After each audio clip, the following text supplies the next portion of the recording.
E aí, pessoal, beleza? Aqui quem tá falando com vocês é a Emily, para dar continuidade ao nosso mini curso de eletrônica de potência, estudando aqui os retificadores. E vamos começar a estudar os retificadores controlados, certo? Então, qual é a grande diferença aí dos retificadores controlados para os não controlados, né? A diferença agora é que a gente não tem mais o diodo, como era nos casos lá anteriores, e ao invés do diodo, a gente vai ter esse dispositivo aqui, que é o SCR, um retificador controlado de silício, beleza? Então, nesse circuito aí a gente tem uma fonte senoidal com pico lá inverso, como sempre. O SCR aqui, no qual o gate é esse aqui, beleza? Ele vai estar ligado a algum tipo de circuito oscilador, certo? Onde vai ser determinado um clock, fazendo esse SCR aí conduzir ou não. E, por fim, a nossa carga resistiva. Então, ao contrário do que ocorre lá no caso do diodo, um SCR ele não vai conduzir automaticamente quando a tensão ânodo do cátodo ficar positiva, certo? Tem que ser aplicado um pulso aí nesse gate para ele poder conduzir.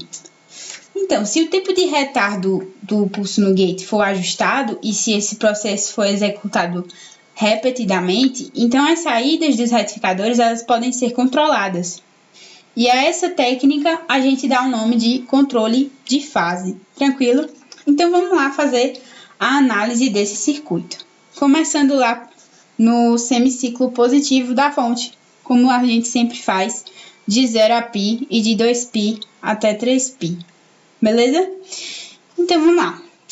Quando a tensão aí dessa fonte é positiva,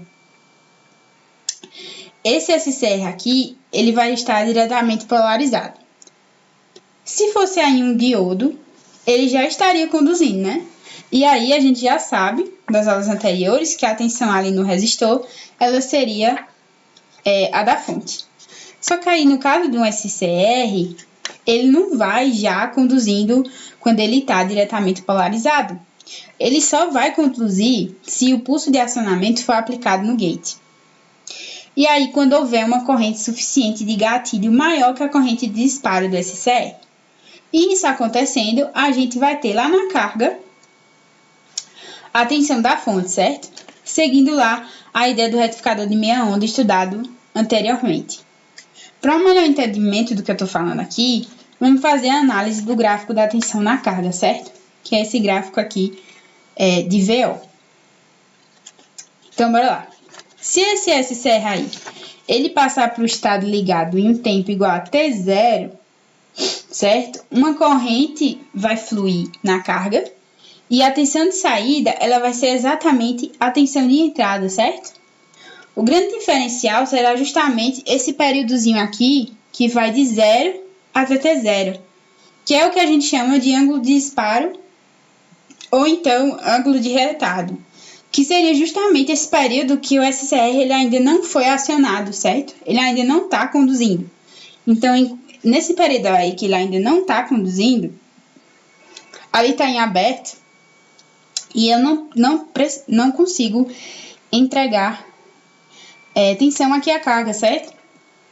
E aí, quando ele estiver conduzindo, ele vai ter mais ou menos ali a mesma ideia do diodo e eu vou conseguir entregar tensão aqui para essa carga, exatamente igual a da fonte. Beleza? E durante esse semiciclo negativo, Emily, o que é que acontece?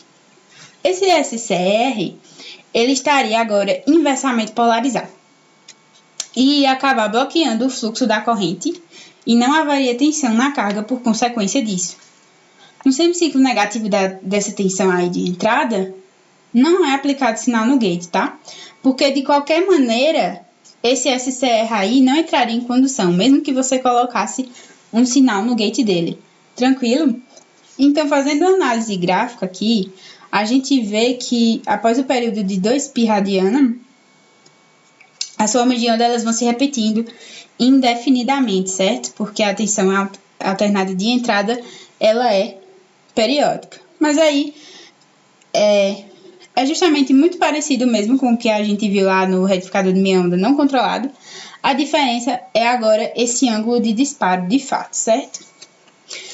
Então, O que é interessante analisar em um circuito desse tipo, Emily?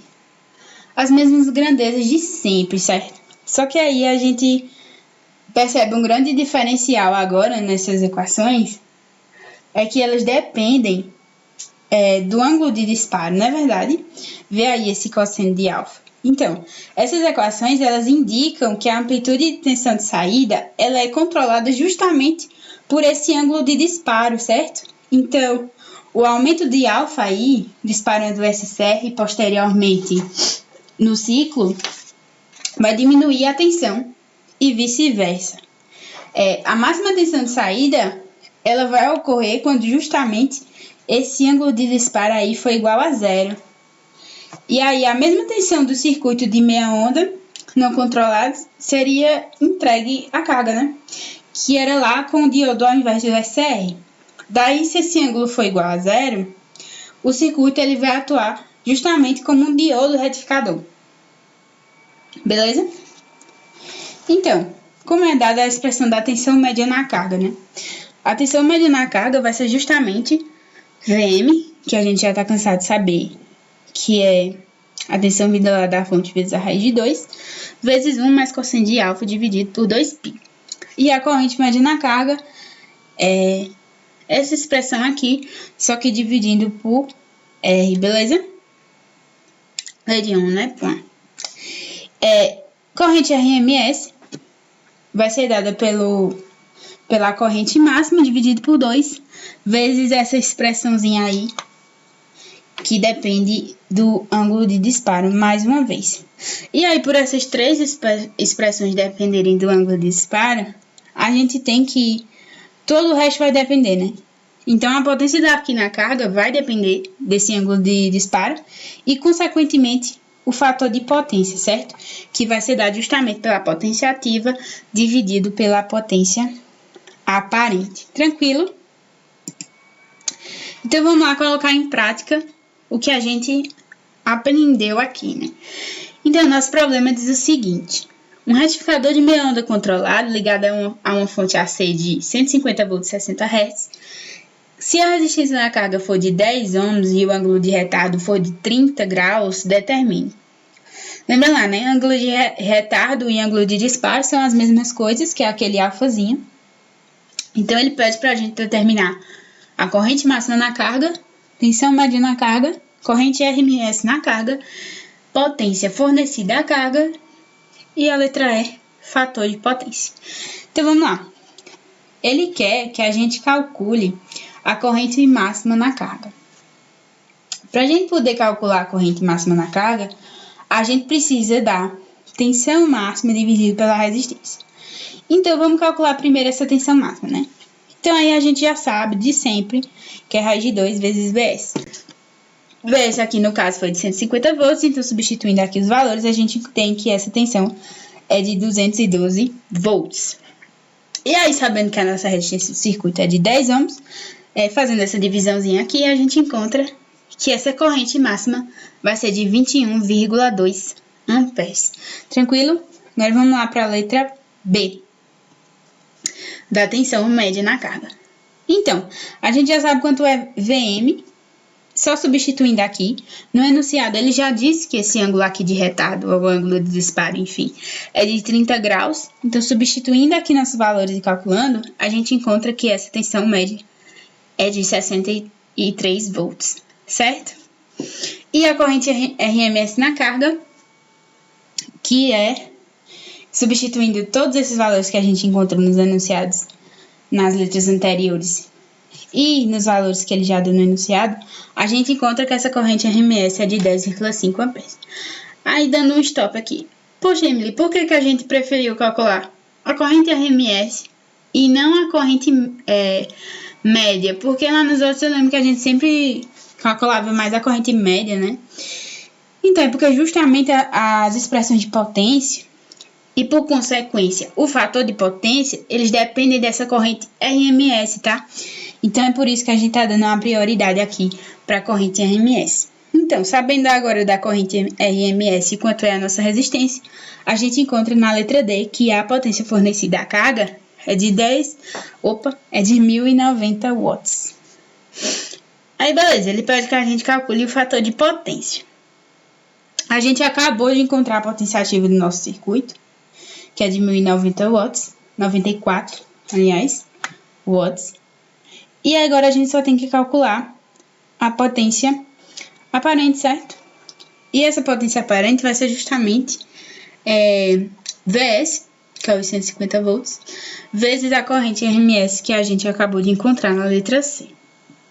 Então, fazendo aí esse produto, a gente encontra que a potência aparente é de 1575 VA, volt-ampere, né? E por que calcular a potência aparente? Porque para encontrar o fator de potência que ele pede na questão, a gente precisa saber a potência aparente, tá? Então, substituindo os valores que a gente encontrou, a gente tem que esse fator de potência é de 0,69. E aí, para quem entende de fator de potência, sabe que isso não é um valor baixo, né? Mas a gente viu lá no primeiro, lembra que a eficiência do nosso retificador também deu baixo, porque justamente tem um momento ali que a tensão média na carga vai a zero, né? E isso faz com que essa potência diminua. Então, na aula a seguir, a gente vai aprender como aumentar esse fator de potência aí.